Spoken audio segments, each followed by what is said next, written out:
Hello beautiful people, I'm Yamata and I love discographies. Whenever I find out about a new artist, the first thing I tend to do is go straight to their Wikipedia page if they have one and scroll all the way down to their discography to get a basic overview of their catalog. I'd be intrigued to know if anyone does the same thing, let me know. There are a few pieces of information that always jump out at me whenever I do this, but one of these is the number of albums that an artist has. I'm always impressed whenever an artist has a large number of albums, but what exactly is a large number of albums in this case? Is it 10? 20? 100?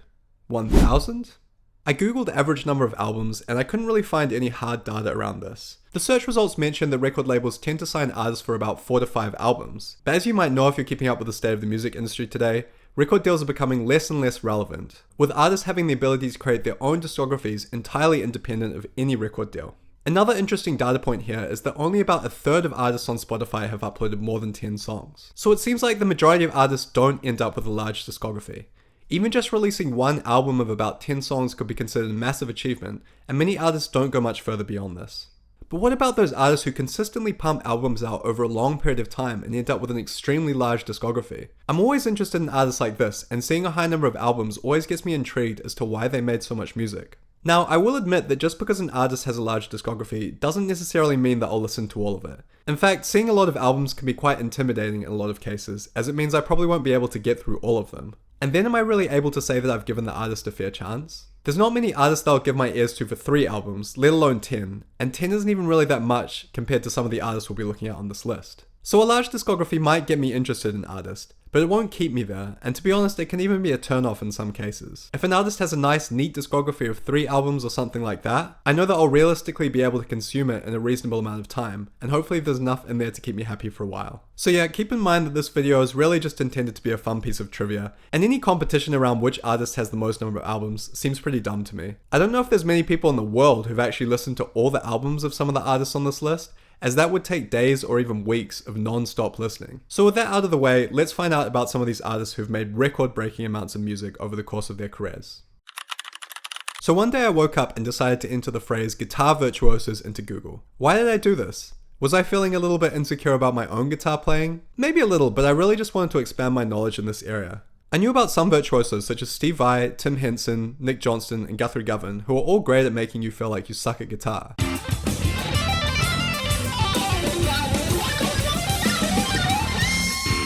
But I wanted to see who else was out there. I looked at the list that popped up and one guitarist in particular caught my eye. He was wearing this bucket on his head which I thought was interesting and helped him stand out from the other guitarists on the list. So I decided to look him up on Wikipedia. Now, as it turns out, Buckethead has a pretty large discography. He's also played for Guns N' Roses. You can accuse me of living under a rock if you want, but I'd never heard of this guy before. Maybe it's because I live in New Zealand where we only just got internet by attaching satellites to sheep. Anyway, I started off by listening to his album Electric Sea, which is a nice ambient instrumental guitar album. If you like ambient music or guitar music, I think you'll really like this album. It's got some nice tasteful playing on it and it's a pleasant listen in my opinion. This album was released in 2012 and it was Buckethead's 35th studio album. 35 albums, huh, that's quite a lot. But this is just the tip of the iceberg when it comes to massive discographies. I'll return to Buckethead in a moment, and spoiler alert, this was not his last album. But before I do, I want to go over 12 other artists who are notable mentions when it comes to insane number of albums. I actually couldn't find any really obvious source stating which artist has the biggest discography, and I find this quite interesting. Discography size obviously isn't something that people are too concerned about when it comes to enjoying an artist, but I still think it's an interesting topic, hence why I decided to do some research myself. So the artists I'm about to list are mostly just ones I found from a few quick Google searches, and I apologize if there's any massive discographies I missed while doing this brief research. There was only so much I could fit in this video, and there are a few other good candidates who might have also made sense on this list. So without further ado, let's find out who these artists are.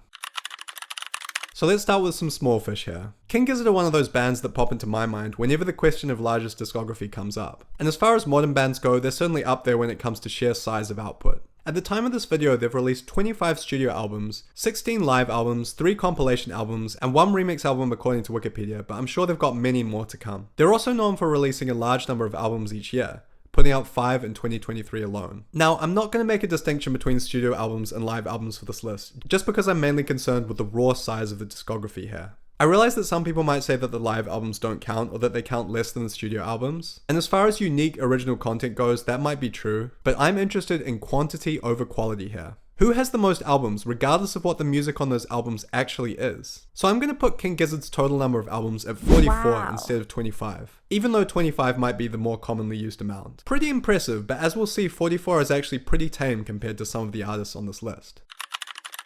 So Frank Zappa is another artist who pops into my head whenever I think of large discographies. According to Wikipedia, he's released 62 albums, but the Zappa Family Trust has also released 66 posthumous albums as of June 2024, making a total of 128 albums. Very prolific. We're in the triple digits now. I'm not going to go into the kind of music he was releasing or anything about his story, even though there's plenty of interesting stuff to say about Frank Zappa. That'll be the same for most artists on this list. We're just focusing on the raw numbers here, as that's the thing I'm investigating for this video. You can dive deeper into Frank Zappa or any of the other artists on this list story if you want, but for now let's keep moving and see who else is on this list of massive discographies. The jazz legend Miles Davis is another one who comes to mind when it comes to massive number of albums. According to Wikipedia, he has at least 60 studio albums, 39 live albums, 46 compilation albums, 27 box sets, and 3 remix albums. His career spanned 47 years from 1944 to 1991, and during this time he worked with many other musicians to build up an immense catalogue of music. We didn't have any box sets for the King Gizzard score, so let's put Miles Davis's total at 148 albums. That's quite a lot of albums, and that's not even including collaborations, of which Miles Davis apparently has 72. But as we'll see, that's still not the craziest number on this list. This legendary psychedelic rock band definitely deserves a mention on this list.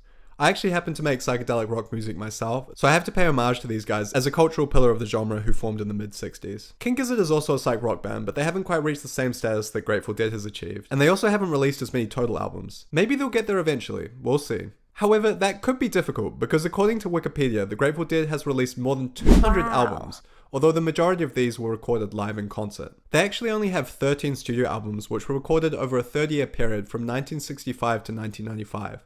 So King Gizzard does beat them when it comes to this particular statistic. It might be good to put this number into perspective since we're dealing with such large number of albums here. The Beatles released 12 albums over the course of their 10-year career, which could still be considered a lot, just not in this context when I'm intentionally picking out the most freakish examples available. Again, anything around 10 albums could be considered quite an extensive career under normal circumstances, but I'm only interested in the outliers here. So let's move on to the next artist. Let's flip back to the present and look at a modern example. Andrew Huang is a notable example of a prolific musician who's also a YouTuber, and has independently released more than 50 albums of original music according to Wikipedia. Now, I know 50 is a lot less than 200, but keep in mind that these are all original compositions, and Andrew Huang is a spring chicken compared to the Grateful Dead guys at just 40 years of age at the time of this video. I'm sure he's got plenty more music to release over the coming years, and I look forward to listening to some of it myself. Probably not all of it. During my Google searches, I found a Greek artist called Mouskouri, whom I'd never heard of previously. Wikipedia says she's released over 200 albums, but it was a little tricky to find detailed information about these. On her Wikipedia page, it lists about 70 of her notable albums, which is still a very substantial number, but unfortunately I couldn't get the exact figure for you guys. If someone has it, feel free to let me know. It seems that Nana is in the same realm as a band like Grateful Dead when it comes to number of albums, although I'm not sure how many of these are original compositions versus other performances. Another source said she had made an estimated 450 albums total, and I'm not sure which one is correct. Let's just say she's in the low to mid 100s somewhere. Full disclosure here, I actually haven't listened to any of her music, but I'd like to tackle it at some stage. Let's keep moving on. I'd never heard of the Nigerian artist Fela Kuti before, but the reason I'm mentioning him here is that he actually holds the Guinness World Record for most number of studio albums released at 46. Wow. If you're thinking that that number seems a bit low, I'd agree with you. I'm not sure exactly how the Guinness World Record people determined that he got that record. He passed away in 1997, but maybe someone applied on his behalf and no one has bothered to challenge the record. No shade towards Fela Kuti here. I'm sure he's an extremely prolific artist and good on him for getting the Guinness World Record, but it seems that there are a few other artists on this list who top that number. We have another Guinness World Record holder who is another artist whom I'd never heard of called Pier Gonella. Pier Gonella has released 122 studio albums digitally according to the Guinness World Record website. So he gets a different record because apparently released digitally is a different category from released non-digitally, which is a slightly confusing distinction, and you know, all due respect to the Guinness World Record people, but it seems like they kind of dropped the ball a bit on this one. Or maybe this is just a category that not too many people care about, so there haven't really been that many applications. Anyway, we're going to go over a few artists who maybe top that figure. We'll see. Okay, so I need to address the elephant in the room here and point out that this guy is not making ordinary music. He's making noise music, which I think we can agree is probably less time consuming to make than some of the music by the other artists on this list. However, it's still music, isn't it? technically speaking? According to Wikipedia, Merzbow has released 420 studio albums, 86 live albums, 11 compilation albums, and 8 remix albums. If we count all of those, Merzbow tops this list so far at 525 albums. That is honestly a ridiculous number of albums. If we multiply 525 by 1 hour, we get just over 21 days, meaning it would take 3 weeks of non-stop listening to listen to all of these albums. Of course, this figure isn't completely accurate, as many of these albums are shorter or longer than 1 hour. I didn't research what the average length of each of his albums were, but I'm just picking a number that looks big for effect. If someone wants to work out exactly how long it would take to listen to Merzbow's entire discography, then feel free to post it in the comments, but if you don't have time to do that, I would totally respect that. I imagine it will be a little bit less than 3 weeks, but still a very significant amount of time. But maybe it's kinda doable. 3 weeks isn't that long, is it? Keep in mind that this is 3 weeks of non-stop listening, which I'm pretty sure is physically impossible. In reality, you'd need to spread these albums over a much longer period of time to reach that goal. Also, it would help if you like noise music, which I don't think is everyone's cup of tea. Personally, I can appreciate noise music as an experimental genre, but I don't know if I want to listen to hundreds of albums of it. Next on the list is Matt Farley. Matt Farley has released more than 24,000 songs as of July 2023, according to Wikipedia. It's been about a year since then, so he's probably pumped a few more out. Apparently he has some albums which are around 100 songs in length, so maybe it's not fair to judge this guy by number of albums. But even if we divide that 24,000 number by 20, which would be a fairly long album under normal circumstances, we get 1,200. Wow. So maybe we can say that this is the first artist to crack 1,000 albums on this list. He's released music under a variety of band names, and I'm not sure how many of those 24,000 songs are collaborations. But it's fair to say that Matt Farley has an extremely impressive output, and I've listened to absolutely none of it so far. I think I should probably listen to at least a few songs now that I've researched his discography a bit. He's also only 46 years old, which means he's got plenty of time to release lots more music. Good on you, Matt. I wanted to include a classical composer on this list, even though this guy doesn't have a discography or albums in the conventional sense. According to Wikipedia, he has more than 3,000 compositions. For comparison, Bach composed 1,128 pieces, Beethoven has 722 works, and Mozart has 600 works. To use a modern example, Hans Zimmer has composed more than 100 scores. These are all impressive bodies of work, but this Telemann guy just seems a tad more prolific. Of course, I had never heard of him before this video, so maybe it's fair to say that quantity doesn't necessarily win out over quality in a historical context, although Telemann is still considered a leading German composer from the late 1600s today. Flipping back to the modern era, we reach a very problematic individual by the name of Lee Arthur Carter, or Viper.